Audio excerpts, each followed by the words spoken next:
What I want to go into now and today is talk about one of the two greatest scientists of all time. Now, I suppose different people might prefer different scientists, but I think it's pretty undisputable. If you had to name the top three, one of them would be Isaac Newton. Isaac Newton was one of the greatest scientists ever. He took thinking so much further than anybody had ever taken it before, thinking of stuff nobody had thought of. And it's pretty, you can't really exaggerate how much influence Isaac Newton had on the world of thought and civilization because of that, but it's science in general. And I'm going to tell you, we're going to also do pretty soon a lesson about the other guy who has to be in that list, Albert Einstein. So that's coming up in another lesson. But what I want to do now is revisit back to where we were when we were talking about Galileo.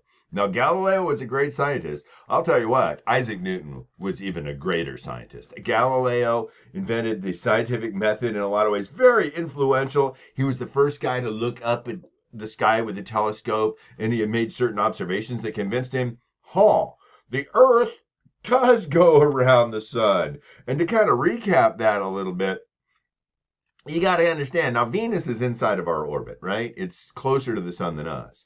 And so if you ever see Venus, if you have a sunset, Venus can be there, sometimes called the evening star. Or if you have a sunrise, it'll be on that side. It's called the morning star, right? So it's always observed in the same part of the sky viewed from Earth.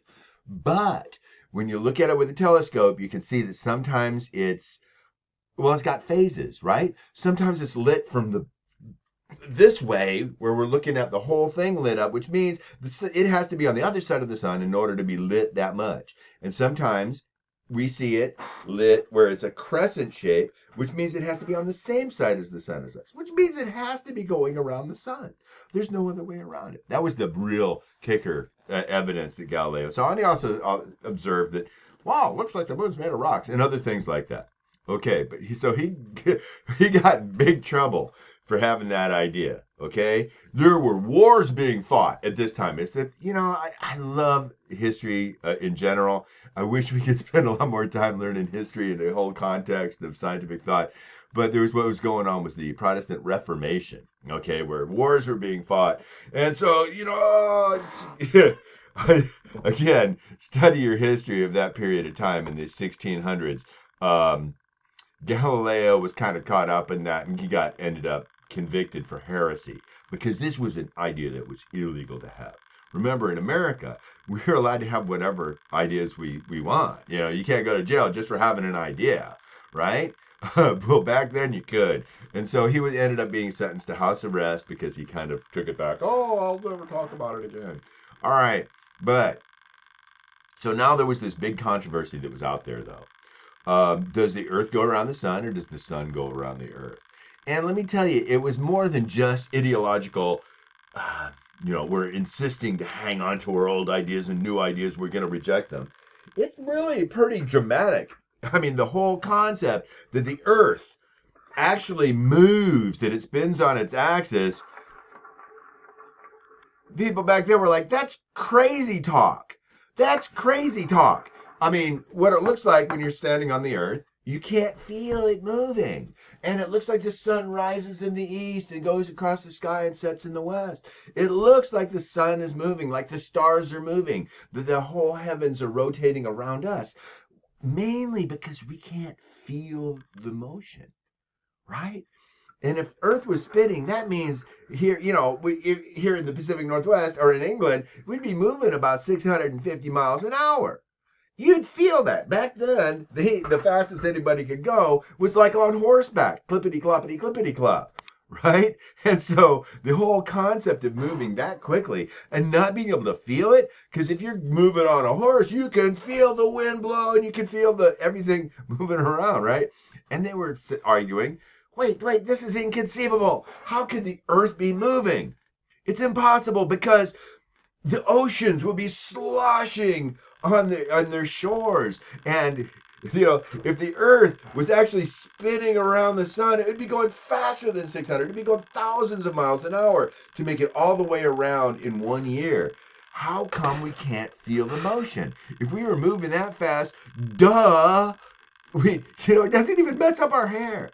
Now, my favorite argument that was put forward with this, and again, these are real, educated people making these arguments like this is inconceivable that the Earth can be moving. It was not an easy idea to grasp. Um, so here's my favorite argument. That, it's okay if you're standing on the Earth and the Earth was moving at 600 miles an hour this way, right? Which is what would happen if the Earth had to be spinning. If you jumped out, the Earth would spin underneath you at 600 miles an hour. So what that would look like was if you're standing on Earth, you jump up, you go whoo at 600 miles an hour and slam into the wall, or go flying off if you jumped up because the Earth would spin out from under you. That's what they thought, because their view of the world at that point is for something to move, something has to be pushing it. That's what they thought. No, nothing could be moving unless something's pushing it along. Again, that was what the ideas were at the time. We're talking in the 1600s, right? Okay. Well, that makes sense too, because if your main technology for moving around, they didn't even have like trains and stuff on tracks. They had ox-drawn carts, and if you're going on a bumpy road or maybe even muddy road, if the ox stops pulling, you stop moving, right? So in their worldview, this is kind of like they weren't accounting for air resistance when they said that heavy objects fall faster than lighter objects. Well, the idea that you have to be pushing it in order for it to move was just common knowledge. That's what they thought. Turns out they were wrong. They were wrong. This is, again, with the kind of leap of ideas that Isaac Newton had. And I'll get back into it in a second. I'll tell you what, let's pause this video and we'll get back into it in just a second. All right. So on your paper, please title it Isaac Newton and How Orbits Work. That's the title on your paper. Please get yourself a piece of paper if you haven't already done it. Get it. And as usual, if it's white, you got it right. Okay. So this is the setup, what we have so far. The world of Isaac Newton was a world where there was a debate about whether the earth is moving or whether the sun is moving, and people were having a real hard time believing it. And, it makes sense if you really think about it from their perspective, that it would make sense that it's hard to believe because you can't feel it, right? Okay, well, Isaac Newton, he is the guy who settled the debate by explaining how it works and explaining why we can't feel it. Okay, so that's where I'm going to go in the next video, answer the next couple questions, and then pick it up from there.